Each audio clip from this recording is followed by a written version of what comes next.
번째 강의로 너무 훌륭하신 교수님을 모시게 됐습니다.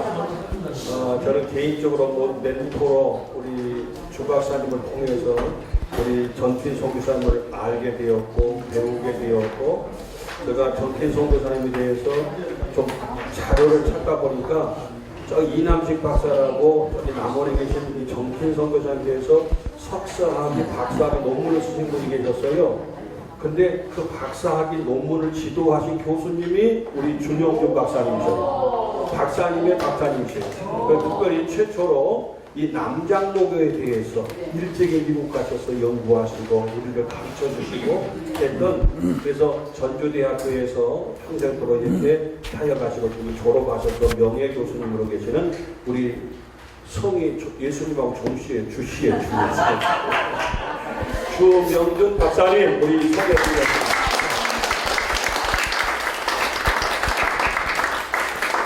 돈에 넘치게 소개를 받은 주명준입니다. 참 감당할 수 없을 정도로 소개를 참 거창하게 해주셔서 대단히 감사합니다.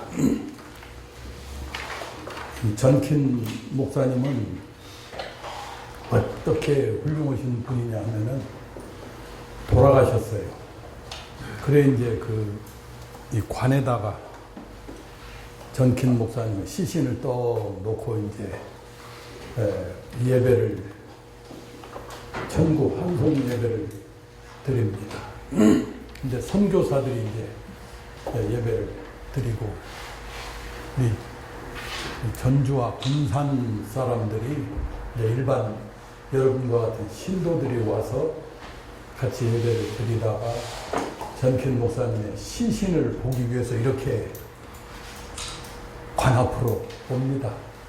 그랬더니 미국 선교사가 막 제지를 해요. 어디를 이렇게 감히 볼라느냐 하는 식으로. 그랬더니 옆에 선교사님이 뭐라고 하느냐면, 평생 이곳에 오셔서 전도하시면서 전킨 선교사께서는, 전킨 목사께서는 한국인을 그렇게 좋아하고 사랑하셨다. 그런데 이 한국인에게, 다시 말하면 전주 군산 사람들이 마지막으로 가는 얼굴을 보려고 하는데 못 보게 하다니 그게 말이 됩니까? 해서 그 선교사께서 물러나고 우리 전주와 군산 신도들, 그러니까 전킨 목사의 제자들이지요. 마지막 가는 전킨 목사님의 얼굴을 보고 천국으로 환송했다라고 하는 기록이 있습니다. 참 감동적인 얘기가 아닐 수 없습니다. 여러분 생각으로는 얼굴 마지막 가는데 선교사가 얼굴도 못 보게 했으리라고. 그런데 그러지 않습니다. 사실은 미국 선교사들을 우리 한국인들이 함부로 범접을 못했어요. 가까이 함부로 가서 막 얘기하고 하지를 못할 정도로 미국 선교사들은 우람한 존재였고, 우리들은 참 가녀리고 불쌍하고 미개한 그런 사람들이었습니다. 그러니까 이 얘기는 100% 그 역사를 아는 사람들은 그렇게 했다. 그 정도로 전킨 선교사께서는 우리를, 그것도 여러분의 군산 사람, 그리고 저와 같은 전주 사람들을 참 당신의 몸을 바치고, 그리고 당신의 자녀들 3사람의 몸을 바쳐서 사랑하신 그런 위대한 분입니다. 그러한 전킨 선교사를 기념하기 위해서 우리 전 목사님, 그리고 서 목사님, 그리고 이 자리에 안 계신 이사장님, 장 목사님, 수많은 목사님들이 장로님들과 함께 기념사업회를 여기에다가 만들고 그리고 박물관까지 만들어서 전국의 신도들이 순례하러 올 수 있게 해 주신 거 얼마나 감사한지 모릅니다. 그러나 이것은 방금 제가 이름을 불렀던 그 목사님들의 공로가 아닙니다. 하나님께서 섭리하신 것이라고 나는 생각합니다.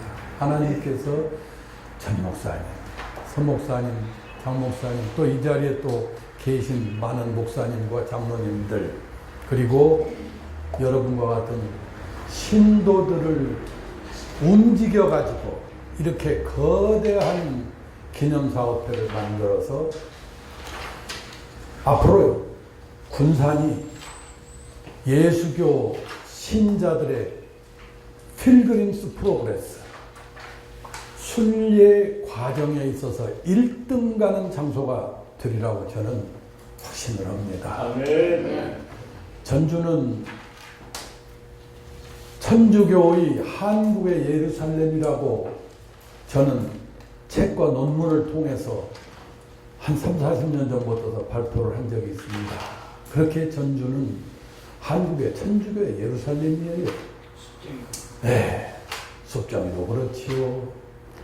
한국의 세례를 받은 사람들은 거의 반드시 전주를 옵니다. 이게 천주교도들의 의무예요.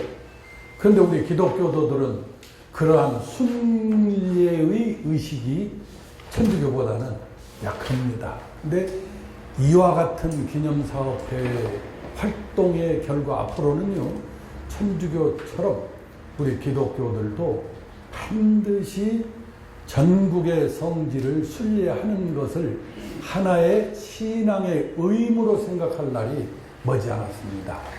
그 첫 발을 지금 여러분께서는 오늘부터서 띄고 있습니다. 그 첫 강의를 우리 서정표 목사님께서 해주셨고, 제가 또 영광스럽게 두 번째 강의를 할 수 있게 된 거 얼마나 감사하고 그리고 뜻깊은 일인지 모릅니다. 저는 대학에서 한 40여 년간 이 미국의 남장로교회의 전라도 선교에 대해서 연구를 했습니다. 그리고 정년 퇴임을 한 지 12년이 지난 지금도 이렇게 여러분들이 불러주셔서 제 강의를 들을 정도로 미국의 남장로교회의 전라도 선교에 대해서 열정을 갖고 강의를 하고 그리고 쫓아다니고 있습니다. 이것이 나의 죽을 때까지의 하나님께서 내게 주신 명령이 아닌가 하는 그런 생각을 갖고서 이런 귀한 일에 임하고 있습니다. 그래서 오늘 저에게는 기독교의 한국 전례라, 기독교의 한국 전례라, 그거 띄지 마시고 저걸 제가 마셨어요. 저걸 갖다 주시죠. 예, 고맙습니다. 그러니까 우리 미국의 남장로교회에서 군산에 최초로 도착을 해가지고 전주를 거쳐서 전라남북도 일대를 싹 순례를 하기 이전의 부분까지를 저에게 강의를 맡겨주셨습니다. 그래서 제가 오늘 그 강의를 시작하겠는데, 저는 이렇게 지금 대학에서 강의를 했습니다마는 책을 보면서 강의하기를 원하지를 않고 마치 배우가 하는 것처럼 이곳에 나와서 막 재미있게 강의하는 것을 그동안에 제 취미로 알았어요. 그러나 오늘은 그게 아닙니다. 오늘은 책을 보고서 정확하게 여러분에게 강의를 해줘야 되기 때문에 죽게 하면 살기로 책과 함께 강의를 하도록 하겠습니다. 그러니까 훨씬 여러분들이 들으시기에는 좀 재미가 없을 거예요. 이걸 보지 않고 강의식으로 하면은 잠 오는 일이 없어요.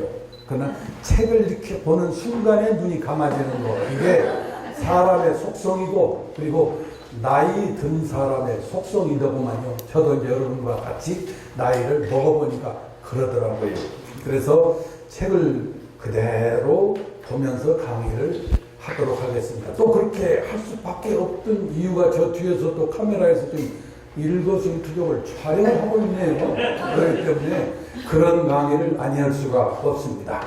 먼저 지금 여러분께서는 미국의 남장로교 선교사인 7명의 선교사들 가운데에 존 킹과 그의 부인 그리고 처녀 리니 데이비스 이 세 분이 군산에다가 스테이션을 만들어 놓고 전도를 하는 과정을 여러분들께서는 많은 순례자들에게 가르칠 거예요.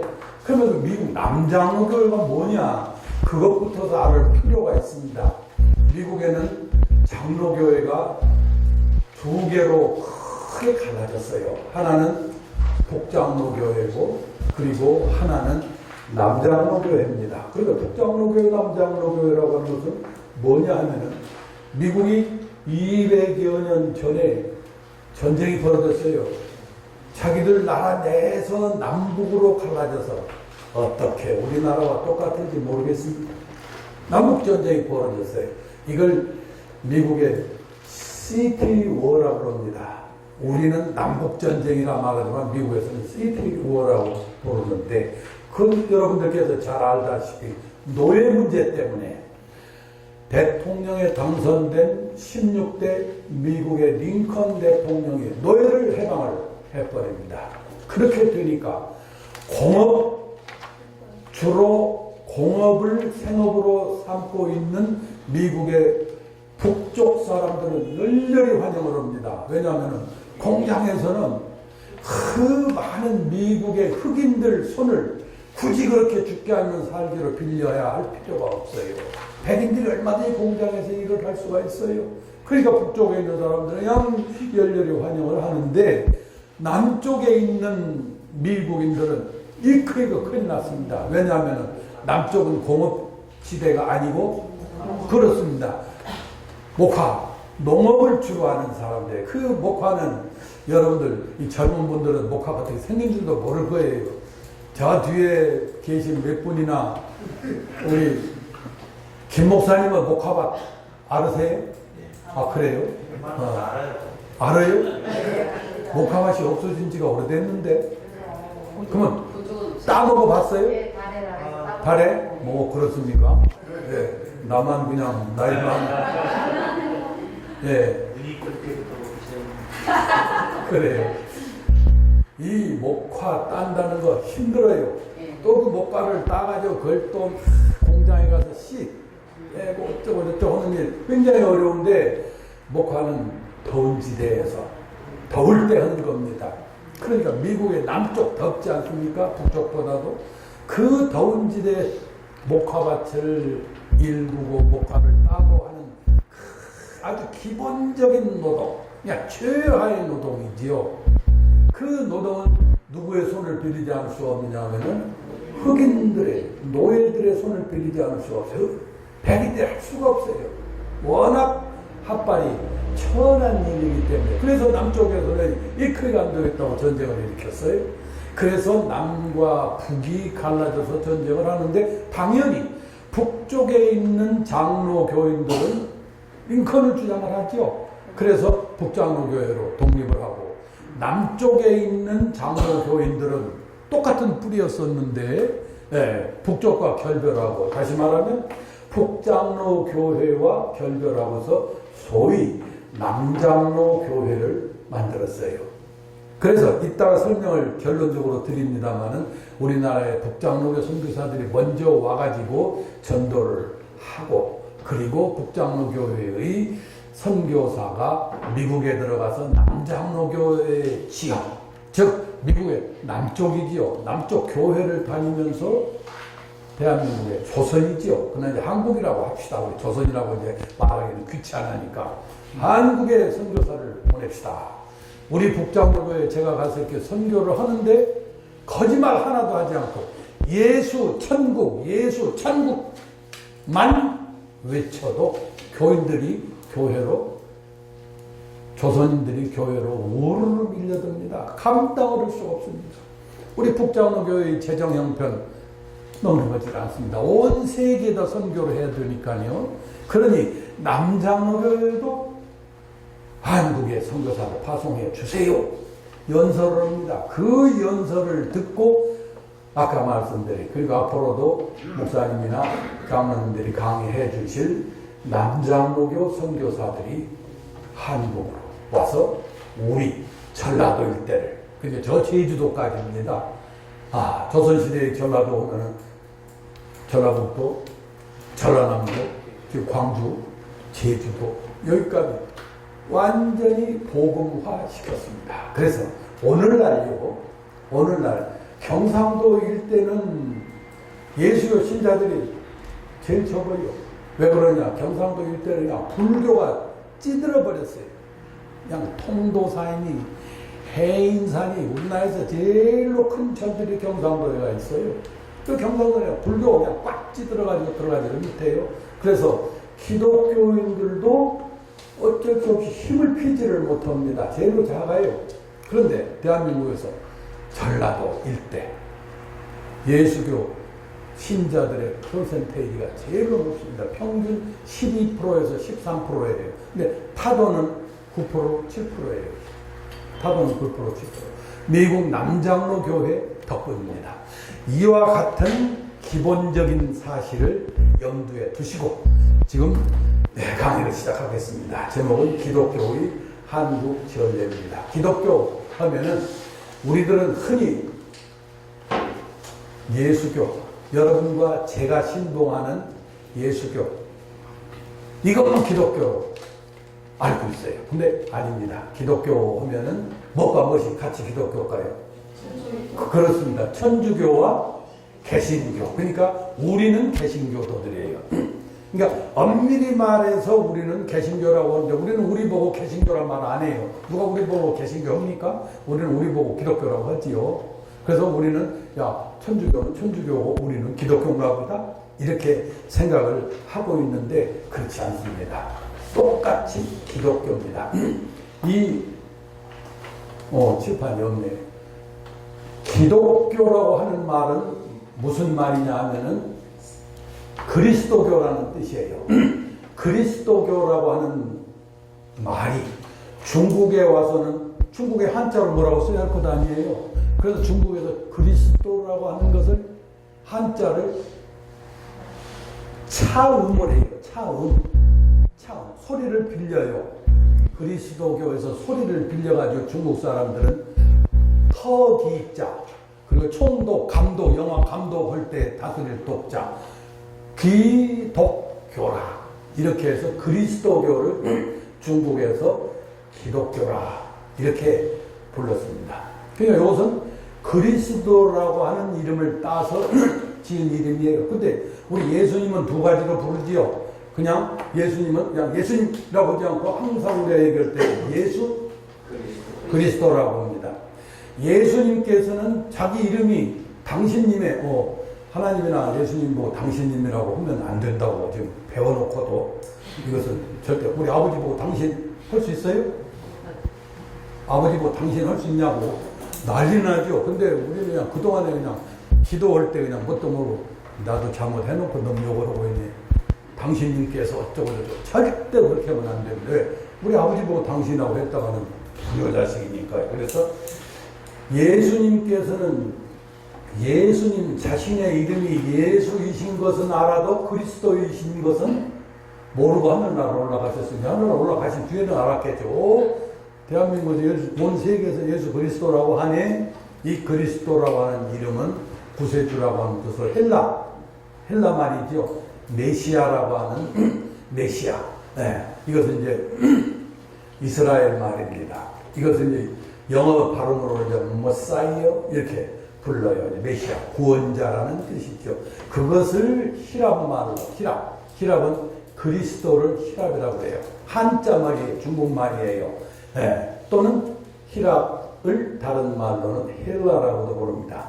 헬라라고 하는 말은 아테네 사람들이 자신들을 일컬어서 헬레네 여신의 자손이다 라고 자랑스럽게 불렀어요. 우리는 우리를 보고 단군의 자손이라고 하지요.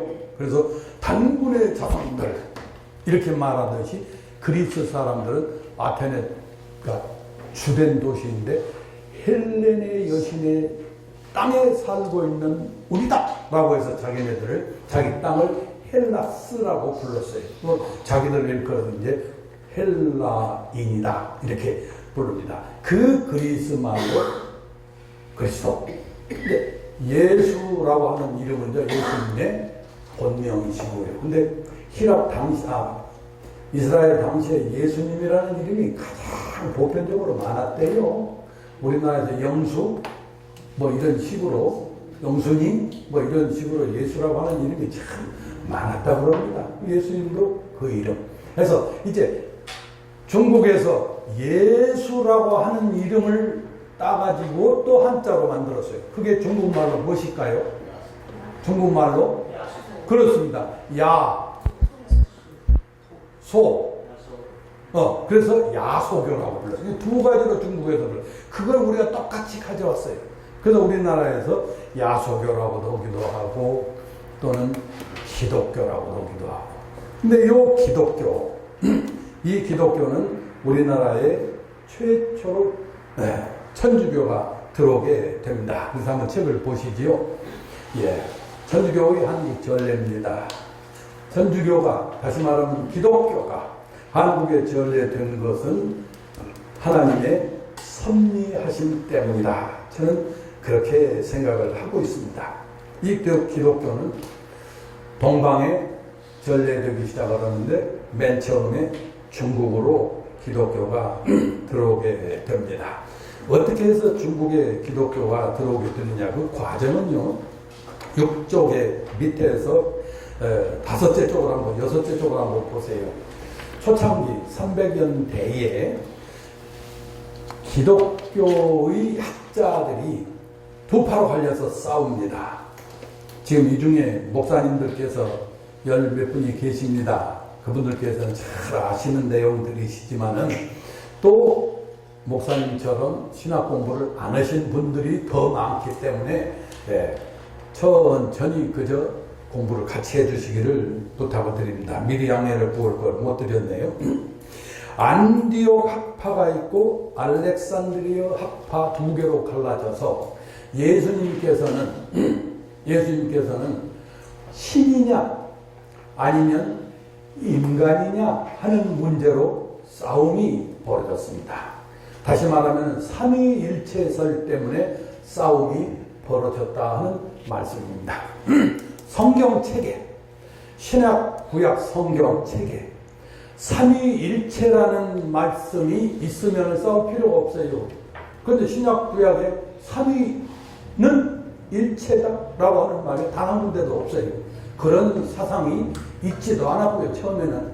그러다가 이제 이 기독교가 생겨나게 되니까 삼위는 일체다라고 하는 문제에 대해서 신학자들이 깊이 파고들고, 그리고 삼위일체설을, 학설을 형성을 하게 됩니다.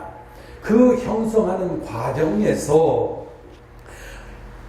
안디옥 학파는 뭐라고 주장을 하냐면, 예수께서는 신성과, 즉 하나님의 아들이신 성격과 그리고 지상에 내려오신 인간으로서의 인성 두 가지가 있는데 그 중에서도 인성에 대해서 강조를 합니다. 사과입니다. 그게 더 강하다 라고 안디옥 학파에서 아리우스라고 하는 사람이 주장을 합니다. 이에 대해서 알렉산드리아 학파는 그리스도의 인성과 신성을 완벽하게 주장을 합니다. 예수께서는 하나님의 아들이시며 인간의 몸으로 태어나서 인성을 가지신 분이다. 그러나 그분께서는 인성도 가지시지만은 완벽한 신성을 가지신 분이다. 네. 이렇게 알렉산드리아 학파는 얘기를 합니다. 로마의 데오도시우스 황제는 431년에 에베소 교회가 있죠. 영어로는 에피서스라고 하는데 에베소 공회의를 이어옵니다. 공회의라고 하는 말은 뭔 말이냐면 당시 로마가 지배했던 전 세계의 영내에 있는 신학자들을 추기경들 또는 신부들, 오늘날로 말하면 목사죠. 모여요. 그래서 거기에서 공식적으로 회의를 합니다. 황제의 명령에 의해서 공식적으로 회의를 하는 것을 일컬어서 공의회라고 합니다. 여기에서 안디옥 학파의 아리우스 학설을 계승하는 네스토리우스라고 하는 사람을, 왜? 인성이 더 강하다고 주장하는 네스토리우스를 이단으로 규정을 하고 추방을 합니다. 그 네스토리우스 추종자들이 당나라 때에 중국으로 663년에 오게 됩니다. 이렇게 해서 이 종교를 오른쪽으로 보시죠. 이 오른쪽을 중국에서는 뭐라고 부르냐면 위에서 둘째 줄입니다. 대진교라고 불렀어요. 또는 대진경교라고도 불렀습니다. 대진이라고 하는 말은 큰 진나라다. 이 대진은 로마를 중국 사람들이 대진이라고 불렀어요. 그래서 대진경교라. 이 경교라고 하는 한문의 이름은 광명 정대한 종교다 라고 해서 대진경교라 하는 이름을 붙였는데, 당나라의 유명한 방혈령 고역사 곽자의 이사, 당시 최고의 장군이고 최고의 관리들입니다. 이런 분들이 예수를 믿었어요. 그래서 비석도 세워집니다. 그 비석을 대진경교 유행중국비라 해서 당나라의 수도 장안, 오늘로 말하면 시안입니다. 장안은 창안이라고 중국 발음을 합니다. 중국 시안입니다.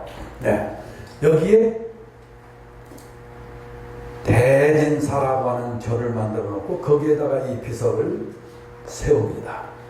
그다음 나중에는 알록산을 난 이후에 쇠퇴합니다. 이제 천주교가 그러면 중교가 어떻게 들어오느냐?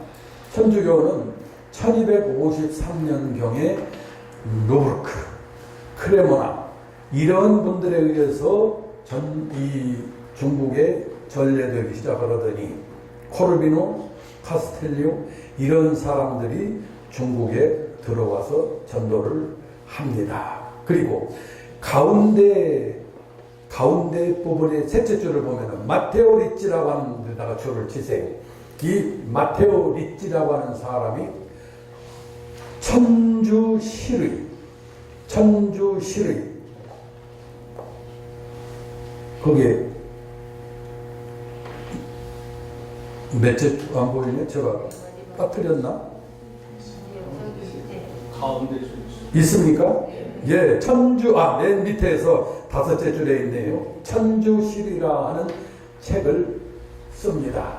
천주시리. 이게 무슨 말이냐면은, 천주교는 이때 당시에는 이름을 뭐라고 부르냐면, 천주교라. 이렇게 중국에 와서 한자로 불렀습니다. 천주, 하늘의 주인이요. 하늘의 주인. 그래서 천주교라. 이렇게 자기네들의 종교의 이름을 붙입니다. 그래서 마테오 리체는 천주의, 다시 말하면 천주교회의 실질적인 뜻이라고 하는 천주시르를 씁니다. 이 글은 마테오 리체가 얼마나 천재인가 알 수 있는 대목인데요. 이건 포르투갈 신인데요. 그런데 중국에 와가지고 한문을 공부를 해가지고 중국 사람보다 한문을 더 잘 알아요. 그러니까 천재 중에 천재입니다. 한문으로 자기 손으로 이걸 썼어요. 천주시리.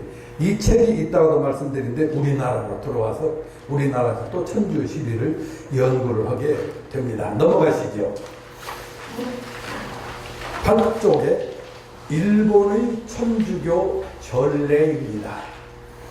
일본에는 예수회라고 해서 영어로는 제스윗 오더라고 합니다. 천주교에는 분파가 있어요. 전 세계에 전도를 하는 분파가 있습니다. 그 중에 가장 강력한 분파가 제스윗 오더, 즉 예수회입니다. 로욜라라고 하는 스페인 사람과 자비에르라고 하는 스페인 사람에 의해서 예수회, 제스윗 오더가 창설이 됩니다. 이 제스윗 오더에 의해서 일본으로 그리스도교가, 천주교가 전파됩니다. 그래서 일본에서는 이 기독교를, 천주교를 뭐라고 부르느냐면은 지금도 그래요. 그 줄을 치세요. 기리시단이라고 불러요. 기리시단. 또는 절지단이라고 불러요. 절지단. 기리시단이라는 말은 소리난 그대로 그리스도라고 하는 뜻의 차음입니다. 음을 빌려와서 일본에서는 카톨릭을 기리시단이라 이렇게 부르고 있습니다. 그런데 도요토미 히데요시가 아주 천주교를 싫어합니다. 그래서 많은 사람들을 죽이고 귀양을 보냅니다. 도요토미 히데요시가 죽고 도쿠가와 이에야스가 집권을 합니다. 그 도쿠가와 이에야스의 정권 250년간 계속이 되는데 도쿠가와 정권을 도쿠가와 바쿠부라고 해요. 여러분께서는 고등학교에서 도쿠가와 막부라고 배웠을 겁니다. 막부라고 하는 건 그의 정권이라는 뜻이에요. 도쿠가와의 자손들이 250년간 막부를 세워놓고 일본을 통치를 합니다. 그 마지막에 일본 사람들이 도쿠가와 막부를 없애버리고 정권을 메이지 천황에다가 줍니다. 이렇게 해서 도쿠가와 정권은 없어지고 메이지 유신이 생겨나서 일본이 발전하고 그리고는 그 발전된 힘으로 우리나라를 먹어치워버리지요. 바로 이 도쿠가와 막부입니다. 이 도쿠가와 막부도 그리스도교 즉 기리시단 일본의 천주교를 엄청나게 탄압하고 엄청나게 많은 사람을 죽입니다. 그러니까 이 그리스도 예수를 믿기 위해서는 뭐 지금은 안 그렇습니다만 뭐 6.25 때까지는 그랬지요. 피로써 그리스도교는 전파가 됩니다. 세계에서 제가 볼 때는 참 유일무이한 종교가 아닌가 싶어요. 로마 때 얼마나 많은 그리스도교인들이 순교를 당했습니까? 한번 생각해 보세요. 로마의 이 안에서 막 원형극장에 그리스도교인들을 막 집어넣고 사자에다가 막 먹게 하고 그거 한번 상상을 해보세요. 또 일본에서도 그랬고 이따가 봅니다만 잠깐 뒤에 봅니다만 대원군도 무려 대원군 때만 해도 8,000명을 죽여요. 그리스도교 신도들. 어떤 식으로 죽이냐면 여기 보세요. 요리 십자가를 만들어 놓고 여기를 발로 받고 가라. 하면 안 죽이고 피 없는 잡아다가 죽이고 8,000명을 죽여요. 그래서 무려 2만 명을 우리나라에서 죽입니다. 그러니까 천주교는 정말로 하나님을 사랑하는 사람들이 우리나라에다 세운 종교라고 봐도 틀림이 없어요.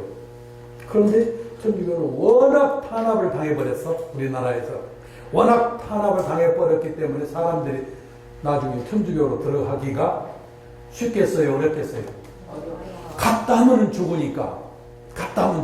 그걸요 기묘하게 찬스를 잡아가지고 미국 쪽에서 선교사들을 보내서 우리 조선 사람들, 한국 사람들의 마음을 끌어들여요. 왜? 조선 정부에서는 천주교를 갖다가 뭐라고 했느냐면 저것은 완전히 없애야 할, 절대로 있어서는 안 된 종교다 해서 사교로 찍어버렸어요. 사교. 정부에서 공식적으로 천주교를 사교로 찍어버렸다고요. 그래서 사람들이 천주교로 그대로 가진 않지요. 왜? 사교로 정부에서 찍어버리니까 나도 참으면 죽으니까. 이때에 이제 개신교, 즉 미국이 와서 우리나라에 1882년에 조약을 체결하고서 정부한테다가 교섭을 해요. 우리 미국이 당신 나라에 와서 전도할 수 있게 좀 해다오. 조선 정부에서 미국에다가 조약을 체결해서 1882년에 조미 통상조약을 체결하지만 그 조약 내에다가도 기어이 끝까지 미국이 한국의 기독교를 전도할 수 있다라고 하는 대목은 안 써져 버렸어요. 안 넣어져 버렸어요. 지금도 없어요. 지금까지도 그게 없다고요, 공식적으로. 근데 미국의 선교사들은 올 때 뭘로 오냐면은 이따 뒤에 설명도 드립니다만 선교사의 자격으로 오는 것이 아니에요. 선교사의 자격으로 오는 것이 아니고 그렇지, 의사, 교사, 언더우드가 교사로 왔어요. 그래가지고 학교 물리화학을 이따 가르쳐서 한번 보세요. 그 틈을 타요. 그래가지고 사람들을 만나면서 이렇게 전도를 하고, 그러니까 정부에서는 나중에 그냥 뻔히 알면서도 봐줘버린 거예요. 왜? 조선 정부에서는 미국의 사람들이 와서 전도하는 것을 보고도 조약에는 분명히 없는데 와서 하는 것을 보고도 놔두는 이유는 딱 하나입니다. 미국은 한국에 대해서, 우리 조선에 대해서 영토적인 야심이 있다 없다? 없다. 그것은 지금도 마찬가지예요. 지금도 우리 국민들이요, 현재도 우리 국민들이 중국과 러시아에 대해서는 영토적인 야심이 있는 걸로 믿고 있어요. 누구나 그렇게 믿고 있어요. 그러니까 실제로 그렇고요. 그래서 저는 이 세상 역사 선생이지만 저는 세상에서 제일로 미워하는 나라가 중국입니다. 왜냐? 우리가 중국한테 수천 년간 조공 바쳤어요. 조공 바쳤다고요. 사대했어요. 사실이에요. 중국은 우리나라 시진핑이가 문재인 대통령 때 미국의 대통령한테다, 미국의 웃기는 대통령은 누구죠? 트럼프? 대한민국은 우리의 속국이라 이렇게 얘기했어요. 그런데 문재인 대통령이 정식 항의를 안 했어요. 그걸 듣고도 모른 척 해버렸어요. 그렇게 시진핑이는 지금도 우리가 지그네들의 국가인 것처럼. 그래서 이번에 그냥 잘못 불에 탈퇴인 조심해라. 그게 할 말이에요. 불에 탈퇴인이 조심하래요. 우리가 세계 10대 국가인데, 저는 지금 정치적인 의미에서 하는 얘기가 아니에요. 역사적인 의미에서 얘기를 해요. 그래서 저는 중국을 세계에서 제일로 미워해요. 러시아도 영토적인 야심이 있어요. 러시아. 왜? 얼지 않는 부동항을 찾기 위해서 내려오고. 그래서 우리나라 쪽으로 조선시대에 내려왔어요. 그걸 기어이 우리가 이제 미쳐 냈지만, 만약 그렇지 않았더라, 큰일 날 뻔했어요. 어쨌건, 그러나 미국은 절대적으로 영토적인 야심이 없습니다. 그걸 우리 국민들이 다 알아요. 그렇기 때문에 미국에 대해서는 지금도 좋은 감정을 갖고 있지요. 그러나 이제 또 많은 사람들이 지금도 미국을 갖다 싫어하는 사람들도 있더구만요. 뭐 그건 어쩔 수 없는 일입니다만. 자, 아무튼 다시 돌아갑니다. 그러면 우리 한국에는 어떻게 천주교가 들어왔느냐?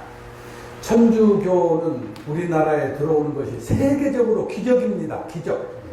세계적으로 우리나라만 그랬어요. 무슨 말이냐 하면은, 외국에서 천주교가 되었건 개신교가 되었건 어느 나라로 처음 전파가 될 때는 반드시 어떤 경로를 밟느냐 하면은 외국의 선교사가 그 나라에 가서 전도를 하게 되어 있어요. 그 경로를 밟아서 그 종교가 들어와요. 그런데 세계적으로 유일무이하게 우리 한국에만 천주교 선교사가, 예? 뭐라고 말씀하셨어요? 천주교 선교사가 한국에 들어와서, 조선에 들어와서 전도한 것이 아니고 우리 국민 자체적으로 믿었어요. 우리 국민 자체적으로. 그게 지금 여기 나옵니다. 이게 천주교가 세계에다 대고 자랑하는 놀라운 일입니다. 이건 우리 개신교들도 자랑해야 할 일이지요. 왜? 천주교는 우리 기독교 아닙니까? 똑같은 기독교예요. 자, 보십시다. 서양 문물이 우리나라에 전래되기 시작을 합니다. 그래서 우리나라에서 선교사가, 우리나라에서 특사가 중국으로 1년에 3번 갑니다. 이걸 사신이라고 그래요. 사신. 1년에 3번 가는데 언제 가느냐 하면은 동지를 축하하러 가요. 동지는 사신들이 바리바리 싸가지고 가서 황제 앞에 딱 가가지고 무릎 꿇고 황제 폐하시오. 한 살 더 잡수시는 것을 축하합니다. 왜냐?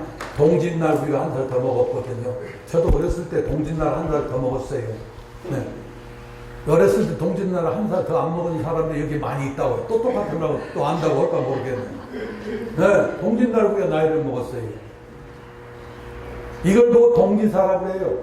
그 바로 뒤에 이제 한 달인가 한 달 반이나 뒤에 이제 정조사라고 해서 설날 사신이 또 가요. 그리고 중국 황제의 생일날 또 가요. 그래서 1년에 3번 사신 일행이 갑니다. 그러면 사신이 일본에 가면 5, 60명이 가요. 5, 60명이 가는데 그냥 손들고 탈레 가는 게 아니에요. 조공품 그냥 싸가지고 갑니다. 우리나라에 그냥 조공품 막 금은 보물들이 있는 대로 싸가지고 중국 황제 앞에 가서 드려요. 그리고 컨그레츄레이션 축하합니다. 참 죽을 지경이지요. 대답해 보세요. 죽을 지경입니까 아닙니까? 죽을 지경이에요. 감사합니다. 네. 죽을 지경이 아니에요. 죽을 지경이 아니에요. 3번을 1년에 그러는데요. 보세요. 우리 집에 제 아들이 그저께 와가지고 지 아들 둘이 오고 부부간에 4명이 와가지고 오늘 새벽에 지금 보내줬어요. 그리고 저는 여기에 왔는데 올 때 야는 지 엄마 화장품, 제 화장품 이렇게 들고 왔더라고요. 이게 선물이에요. 아이고 고맙다. 이런 걸까지. 갈 때 보니까 우리 집 사람이 겁도 없이 싸서 보내더라고요. 겁도 없이 싸서 보내. 그래서 내가 그래서 한번 읊어봐 했더니 약간 읊어요. 어메. 원칙이죠. 우리 집사람이 착한 게 아니라 원칙. 우리나라는 중국에다 비하면 요만한 나라예요. 여기에서 사신이 몇 달 동안을 오느냐 하면은 석 달 동안 와요. 여기서 갈 때. 그냥 그 물건 바리바리 싣고 석 달을 걸려서 가가지고 거기에서 머물고 또 석 달 걸려서 와요. 그러니까 사신이 가면은 정사, 부사, 서장관 이게 정식 사신 일행이고 그 밑에 직원들이 있고 이제는 따라다니는 그 60명 따라다니는 사람이 뭐냐 이게 말구르마예요. 말구르마를 부리고 가야 할 것 아니에요. 이 사람들까지 합쳐서 60명. 아따 그렇게 강의하니까 재밌는데 네. 여기서 이렇게 하니 깎아보네요. 대학교 강의는 이렇게 해요. 대학교 강의는 꼭 교재를 놓고 이렇게 해야지. 내가 앞에서 이렇게 해보면 학생들이 재밌게는 들었지만 뭘 들었는가 몰라요. 이게 반드시 책을 갖고 이런 식으로 대학 강의를 합니다. 네. 60명이 가서 딱 갖다 바치면은 소위 말해서 우리는 왕이에요. 그 사람은 뭐예요? 황제, 엠퍼러예요. 왕은, 황제는 이게 하늘과 땅이에요. 다시 말하면 중국의 일개 제후에 불과해요. 조선의 왕은. 그러니까 내가 중국을 미워한다는 이유가 그게 자존심 상하니까. 앞으로 언젠가는 또 이렇게 될 날이 와요. 왜? 붙어 있으니까. 그러니까 우리가 속을 차리고 나처럼 중국에 대해서 미워하고 경계하고 해야 되지. 그러지 않으면 또 그럴 날이 온다니까요. 왜? 중국은 요거 조금에 붙어 있다니까요. 삐까닥하면 이렇게 돼버려요. 그래서 그러지 말자 하는 의미에서 저는 늘 역사를 그렇게 가르칩니다. 일부러 적대적으로 생각하도록 저는 제 제자들한테 가르쳤어요. 이렇게 조심해야죠. 경계해야 되죠. 그러면 중국 황제를 우리가 돌아올 때 어떻게? 보세요. 김제 출신의 동빈 선생께서는 서울대학교 사학과 교수였어요. 우리 대한민국이 창설될 때 그분께서 논문을 썼어요. 제가 그 논문을 보고 얘기를 합니다. 예를 들면 우리나라가 사행으로 사신이 갈 때에 2천만 원어치를 물건을 사가지고 간다 하면 중국 정부에서는 1억 2천만 원어치 우리한테 보내요. 얼마치를? 1억 2천. 근데 왜 안 놀랬어요? 우리 목사님만 놀려고 왜 아무도 안 놀랬어요? 1억 2천만 원어치를 보내요. 아까 우리 며느리가 화장품도 비싼 것이겠지. 이 두 개 하나하나 주더라니까요. 근데 우리 집사람은 그냥 별짓이 이렇게 싸서 보내더라고요. 마찬가지예요. 1억 2천만, 10배 이상을 보내요.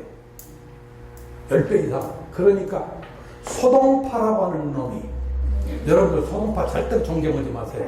아주 반한 인간이에요. 반한 인간. 고려에 사실 못 오게 합니다. 그 당시에는 고려에, 소동파 때는. 1년에 3번 오면, 우리가 1년에 3번 주면 우리 먹고 살 것이 없습니다. 요나라한테도 우리가 돈을 줘야지, 서한테도 돈을 줘야지, 살 길이 없습니다. 막아요. 그러니까는 송나라 황제가 소동파를 산둥성의 도지사로 임명을 해요. 네가 못 오게 막어. 산둥성 우리나라 옆이잖아요. 바다 서해를 건너서 또 만주로 가는. 그러니까 그냥 산둥성으로 바다로 오는 저 사람들 막 배를 막아요. 그리고 저 만주 쪽에 오는 길도 딱 막아버리고. 그러면 고려는 어떻게 되겠어요? 1억 원 어치에 한 번에 1억 원 어치의 물건을 가져와야 우리 고려가 살아요. 왜냐? 무역이 중국과의 조공무역밖에 없으니까. 개인적인 무역은 없어요. 이게 국가 대 국가의 무역이 유일해요. 우리가 살 길이 없어요. 문화를 받아들일 길이 없어요. 그 하사 받은 물건 중에 중요한 것이 뭐냐면 왕실의 의복. 왕실의 의복. 왕실의 의복이 무엇이 그리 중요하냐? 아니에요. 여러분이나 제가 있는 이 의복이 저를 규정을 합니다. 아까 저 서목사님께서 옷 입으신 거 넥타이도 보고 그냥 눈이 속으로 그냥 번쩍 깜짝 놀랐는데, 야, 참 멋지게 옷도 입고 오셨다. 옷이라고 하는 것은 그 사람의 인상, 그 사람의 인품, 인격을 어떻습니까? 좌우해버려요. 왕실의 의복, 약. 그리고 마지막으로는 제일로 중요한 게 빠졌어요. 무엇일까요? 그렇습니다. 책입니다. 책이 한마디로 뭐예요? 문화예요. 문화. 우리가 중국에서 책을 받아들였기 때문에 우리가 오늘날 이와 같이 발전한 거예요. 오늘날. 이거 큰일 났어요. 그러니까 우리는요, 육지에서 만주 쪽으로 가는 길은 완전히 막혔으니까 갈 수가 없어. 피해서 갈 수가 없어요. 바다는 그래도 아무리 소동파가 지키고 있다지만은 바다는 완벽하게 저놈들을 막을 수 있어요? 없어요? 못 막아요. 그러니까 수단과 방법을 가리지 않고 바다로 배를, 여러 갈래로 배를 보내요. 사실 그래가지고 잡힌 놈들은 어쩔 수 없고 성공한 사신들이 3타임스 노크를 해요. 어디를? 송나라 황제의 황실 궁궐의 문을 노크를 해요. 고려에서 우리 왔습니다. 하면은 황실에서는 못 보내. 받아들여요. 어쩔 수 없이 송나라 황실에서는 소동파 너 웃기지 마라. 너 성공 못해. 오지 않아. 없앴어요, 나중에. 그래서 소동파 절대로 좋아하지 마세요. 소동파 소식, 이름이 소식이에요. 호가 동파고. 소동파 최고의 시인인데 저는 복글씨를 씁니다만 소동파 시는 제가 안 써버려요. 미워서. 네. 자, 우리의 사신들이 갈 때에 말씀드린 바와 같이 서양 선교사들 책을 가지고 와요. 그래서 우리나라 오른쪽 보세요. 2번. 남인학자들이 그 서양 선교사들의 책을 읽고 공부를 합니다. 최초의 인물이 이익, 가운데에 넷째 줄에 셋째 줄에 이익이 있지요. 그리고 이익의 제자가 안정복, 신우다. 이런 분들이 책을 연구를 합니다. 천주교 서적을. 그러니까 그냥 천주교 서적으로 연구만 해요. 그러다가 이벽, 이승문, 이가환, 권철신, 거기 줄을 치면서 보세요. 권일신 형제, 정약용, 정약전, 전이라고 쓰세요. 정약전 쓰세요. 그리고 정약용, 몇 형제예요? 3형제가 학문으로 천주교 서적을 공부하더니 천주교 신자가 됩니다. 이렇게 해서 조선의 천주교가 전파되게 됩니다. 그 천주교가 넘어가시죠. 엄청나게 대원군 때에까지 3번에 걸쳐서 순교를 당하고 고통을 당합니다. 이제 개신교의 한국 전례를 마지막으로 말씀을 드리겠습니다. 바실홀이라고 하는 사람이 성경을 우리나라에 전달합니다. 그리고 오른쪽 맨 위에 보면은 칼 구출라프라 하는 분이 우리나라에 성경책을 가지고 와서 전파를 합니다. 이때에 바로 옆에 군산 옆에서 제가 며칠 전에도 일부러 한번 가봤습니다만은 마량포, 마량진, 마량진 여기에 성경책을 전달을 합니다. 그리고 제네럴 셔먼호 사건이 벌어지죠. 이건 여러분께서 국사에서 배웠기 때문에 너무나도 잘 아는 사실입니다. 평양으로 미국의 상선 제네럴 셔먼호가 와서 그 배에 타고 있는 토마스 목사와 함께 불태움을 당합니다. 불태움을 당해요. 그래서 토마스 선교사가 우리나라에 와서 최초로 개신교를 위해서 순교를 하게 됩니다. 그리고 12쪽을 한번 보시죠. 12쪽. 만주에서 영국의 선교사가 있습니다. 존 로스와 그의 매부인 맥킨타이어. 이분이 중국으로 와서 만주에서 성경을 번역을 해요. 우리 북한 쪽에 살고 있는 사람들을 통해서 성경을 번역을 합니다. 그래서 존 로스의 성경책, 저도 예전에 이걸 가졌는데 지금은 제자한테 줘버리고 갑자기 못해서 참 안타깝게 짝이 없습니다. 이때에 오른쪽 보면 가운데 서상윤이라고 하는 사람이 있어요. 이 서상윤이라고 하는 사람이 존 로스와 접촉을 해서 성경책 6,000권을 기구가 절창하게 받습니다. 그 내용을 여기에 제가 써놨습니다. 한번 읽어보시고. 그래서 서상윤이 황해도의 소래에다가 소래교회를 세웁니다. 그래서 뒤에 언더우드 선교사가 황해도로 전도로 갔다가 보니까 소래가 교회가 있어요. 그래서 세례를 주라고 해서 언더우드 선교사가 세례를 베풀게 되었습니다. 넘어가시죠. 이제 오늘의 마지막으로 설명 말씀을 간단히 드리겠습니다. 15쪽입니다. 15쪽. 미국의 복장로교회에서 중국으로 호레이스 앤 알렌이라고 하는 사람을 선교사로 파송을 합니다. 그런데 알렌 선교사는 중국에서 재미를 못 봐요. 재미가 없어. 이분은 의사인데 통 재미가 없으니까 자기 본국에다가 나를 한국 조선으로 좀 보내주세요. 그래서 조선으로 1884년에 임지를 체인지를 해서 보냅니다. 바꿔서 조선으로 보내요. 그래서 알렌이 조선에 와서 의사를 합니다. 미국 공사관에 의사를 하는데 16쪽을 한번 보시죠. 16쪽을 보면은 갑신정변이 일어나요. 그 갑신정변 때에 민명익이라고 하는 민비의 조카가 23군데 칼을 맞아요. 김옥균한테. 그래서 요 알렌 선교사의 집으로 피신을 해서 알렌 선교사가 우리나라 최초로 미국식으로 막 바늘로 꼬매서 깨끗하게 낫게 해버렸어요. 그러니까 고종임금과 민비가 그렇게 좋아합니다. 그래서 알렌한테다가 광해원, 이게 제중병원이 되죠. 우리나라 최초의 서양병원 광해원을 하사를 합니다. 언더우드라고 하는 분이 있습니다. 영국 출생인데 미국으로 이민을 옵니다. 13살에 이민 와서 목사가 됐어요.